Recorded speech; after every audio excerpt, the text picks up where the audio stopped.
Hello everyone, ERMN tech a digital platform for technical knowledge में आपका स्वागत है।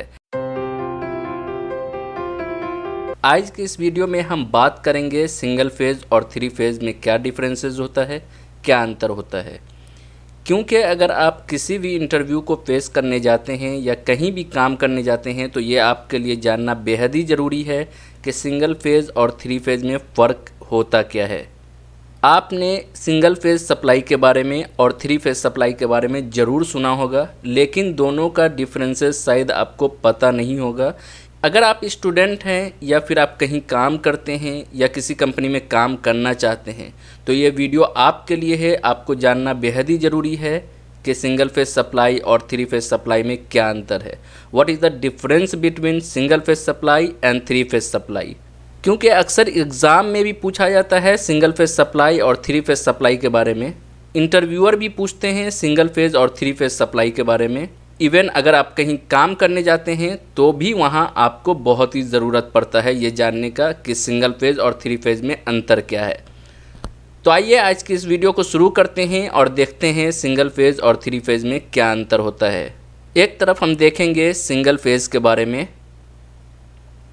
दूसरी तरफ हम देखेंगे थ्री फेज़ के बारे में, ताकि आपको क्लियरली समझ में आ जाए दोनों का डिफरेंसेस। पहला पॉइंट हम देखेंगे कि सिंगल फेज़ और थ्री फेज़ में अंतर क्या होता है। फर्स्ट पॉइंट में है only two conductor that is phase and neutral. Single phase में जो होता है वो सिर्फ दो कंडक्टर का इस्तेमाल हम लोग करते हैं, एक फेज़ का और दूसरा न्यूट्रल का। इस डायग्राम की मदद से आप समझ सकते हैं, यहाँ पे एक फेज़ है, दूसरा न्यूट्रल है, दो कंडक्टर है। एक से करंट जाता है और दूसरे से करंट रिटर्न हो जाता है, इसको हम लोग सिंगल फेज़ कहते हैं। तो जिससे करंट रिटर्न हो जाता है उसे हम रिटर्न पाथ कहते हैं। तो यहाँ पे आपको समझ में आ गया होगा कि हम सिंगल फेज़ सप्लाई में सिर्फ दो कंडक्टर का इस्तेमाल करते हैं। दूसरी तरफ हम देख लेते हैं, दूसरी तरफ थ्री फेज़ सप्लाई में हम थ्री कंडक्टर का इस्तेमाल करते हैं। In case star, four conductor, three line and neutral. Three phase supply में हम लोग तीन कंडक्टर का इस्तेमाल करते हैं, लेकिन स्टार कनेक्शंस में हम लोग चार कंडक्टर का इस्तेमाल करते हैं। तीन फेज़ होता है और एक न्यूट्रल होता है। इस ड्राइंग की मदद से हम समझेंगे कि किस तरीके से तीन कंडक्टर का इस्तेमाल होता है। यहाँ पे हम देखेंगे, सबसे पहले हमने बनाया है डेल्टा कनेक्शंस। इसमें तीन कंडक्टर का हमने इस्तेमाल किया है RYB। इसको हम three phase three wire connections कहते हैं। दूसरी तरफ हम स्टार कनेक्शंस बना करके देखेंगे। जैसा कि मैंने आपको अभी बताया कि स्टार कनेक्शंस में हम लोग थ्री फेज़ सप्लाई में चार कंडक्टर का यूज़ करते हैं, तीन फेज़ होता है और एक न्यूट्रल हम लोग लेते हैं। तो इसके सेंटर से, इसके बीच से हम लोग एक न्यूट्रल सप्लाई निकाल देते हैं। तो इसको हम लोग कहते हैं three phase four wire connections. तो आपको समझ में आ गया होगा कि किस तरीके से हम वायर लेते हैं सिंगल फेज़ में और थ्री फेज़ में किस तरीके से वायर लेते हैं। अब हम बात करेंगे सप्लाई वोल्टेज कितना रहता है सिंगल फेज़ में। तो सिंगल फेज़ में सप्लाई वोल्टेज 220 वोल्ट और 230 वोल्ट होता है। और थ्री फेज़ में अगर हम देखेंगे सप्लाई वोल्टेज, तो थ्री फेज़ में अलग अलग कंट्री के हिसाब से अलग अलग वोल्टेज होता है। 380 वोल्ट, 400 वोल्ट, 415 वोल्ट, 480 वोल्ट, इस तरीके से थ्री फेज़ सप्लाई का वोल्टेज होता है। जब दो फेज़ को आप मेज़र करेंगे तो आपका वोल्टेज 380, 400, 415 या 480 आएगा। वो कंट्री के हिसाब से कंसीडर किया जाता है। यहाँ पे आप समझने वाली बात यह है कि हम सिंगल फेज़ कहाँ इस्तेमाल करते हैं और थ्री फेज़ कहाँ इस्तेमाल करते हैं। तो आइए हम देख लेते हैं नेक्स्ट पॉइंट में।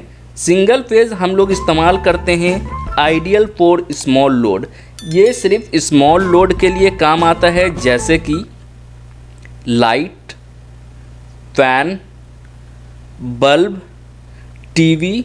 जो छोटे छोटे लोड होते हैं उसके लिए हम लोग ये सिंगल फेज़ का इस्तेमाल करते हैं, जैसे अक्सर ये घर के लिए इस्तेमाल किया जाता है।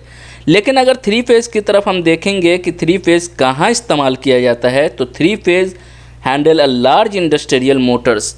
जहाँ इंडस्ट्रियल होता है, जहाँ बड़े फैक्ट्री होते हैं, वहाँ हम लोग थ्री फेज़ का इस्तेमाल करते हैं। अब वेव फॉर्म के हिसाब से भी हम देख लेते हैं कि सिंगल फेज़ का वेव फॉर्म किस तरीके का होता है और थ्री फेज सप्लाई का वेव फॉर्म किस तरीके का होता है। तो सबसे पहले हम सिंगल फेज का वेव फॉर्म देख लेते हैं। Only one voltage wave form, इसमें सिर्फ एक ही वेव बनता है क्योंकि इसमें सिर्फ एक फेज होता है। सिंगल फेज जो सप्लाई होता है इसलिए इसमें सिर्फ एक वोल्टेज वेव फॉर्म बनता है। यहाँ पे अभी हम आपको बना करके दिखाएंगे कि सिंगल फेज सप्लाई में किस तरीके से वेव फॉर्म बनता है, सिर्फ एक ही वेव फॉर्म क्यों बनता है, क्योंकि यहाँ पे सिर्फ एक ही फेज होता है। तो यहाँ पे हमने बनाया है एक इसका वेव फॉर्म, ये वोल्टेज है, यहाँ पे 90 डिग्री बनेगा, यहाँ पे 180 बनेगा, 270 बनेगा और 360। तो यहाँ पे जो वेव फॉर्म साइकिल बनाता है ये सिंगल वेव फॉर्म बनाता है। अगर थ्री फेज में हम देखेंगे तो थ्री फेज में देखेंगे 3 वेव फॉर्म बनता है, क्योंकि यहाँ पे 3 फेज होता है। 3 voltage wave form that is 3 phase is known as 3 phase supply.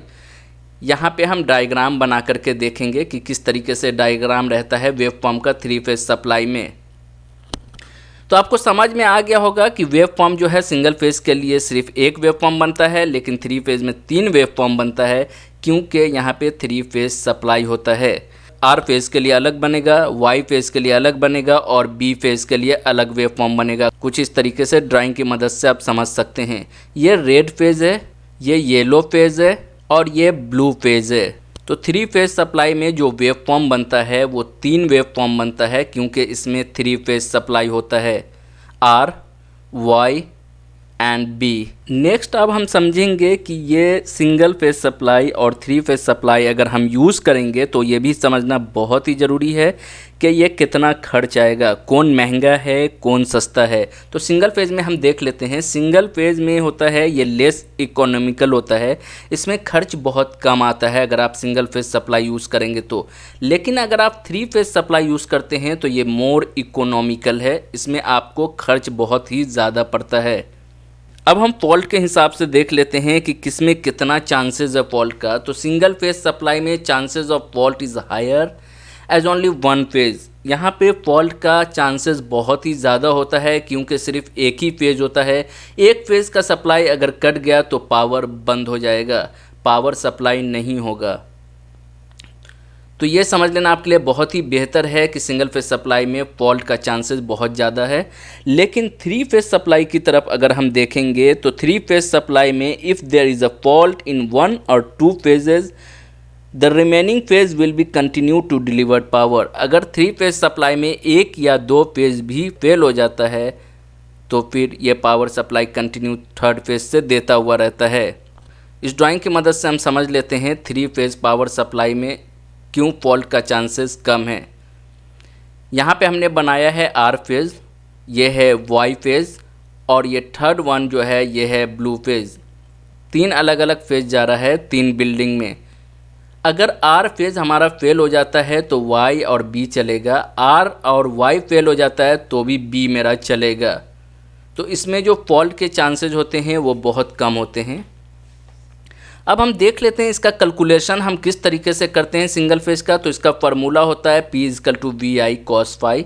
P power है, V वोल्टेज है और I करंट है। इस फार्मूला से हम कैलकुलेट करेंगे, cos phi पावर फैक्टर है तो इस फार्मूला से हम कैलकुलेट करेंगे। और थ्री फेज सप्लाई में हम देखेंगे P = √3 VI cos phi होता है। अब हम ये भी देख लेते हैं कि लॉसेज ज़्यादा किस में होता है। अगर हम सिंगल फेज सप्लाई यूज़ करते हैं या थ्री फेज सप्लाई यूज़ करते हैं तो लॉसेज ज़्यादा किस में होगा। सिंगल फेज में लॉस जो है वो मैक्सिमम होता है, ज़्यादा से ज़्यादा लॉस सिंगल फेज सप्लाई में है। लेकिन अगर थ्री फेज सप्लाई में हम देखें तो लॉस इज़ मिनिमम, लॉस इसमें बहुत कम होता है। एक एक पॉइंट आपको याद रखना है। अब हम देख लेते हैं जो सिंगल फेज़ का एफिशिएंसी होता है वो बहुत ही कम एफिशिएंसी है, लेकिन थ्री फेज़ का जो एफिशिएंसी होता है वो मैक्सिमम एफिशिएंसी होता है। इसमें बहुत ही ज़्यादा एफिशिएंसी होता है इसका। हम यूज़ कहाँ करते हैं एक बार फिर से देख लेते हैं। हम इसको यूज़ करते हैं for residential and domestic needs के लिए हमारा सिंगल फेज़ सप्लाई यूज होता है। जैसे कि घर हो गया हमारा तो वहाँ पे हम सिंगल फेज़ सप्लाई का यूज़ करेंगे, थ्री फेज़ का यूज़ नहीं करेंगे। अब हम देख लेते हैं थ्री फेज़ सप्लाई हम कहाँ पे यूज़ करते हैं। For large commercial and industrial में जो होता है हम लोग क्या करते हैं, थ्री फेज़ का इस्तेमाल करते हैं। कोई फैक्ट्री है, कोई इंडस्ट्रीज़ है तो उसमें हम थ्री फेज़ सप्लाई यूज़ करेंगे। अब नेक्स्ट पॉइंट की तरफ देखेंगे। नेक्स्ट पॉइंट सिंगल फेज का। सिंगल फेज जो है वो split phase from three phase supply. Single phase जो है हम लोग थ्री फेज सप्लाई को स्प्लिट करके लेते हैं। मतलब अगर कोई थ्री फेज सप्लाई है आर वाई बी, तो उसको स्प्लिट करके आर फेज हम या वाई फेज या बी फेज ले लेते हैं। मतलब थ्री फेज से हम लेते हैं।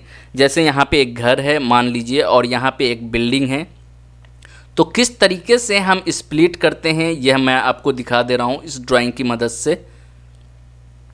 यहाँ पे मान लीजिए दो पोल है, एक पोल इस घर के लिए और एक पोल इस बिल्डिंग के लिए।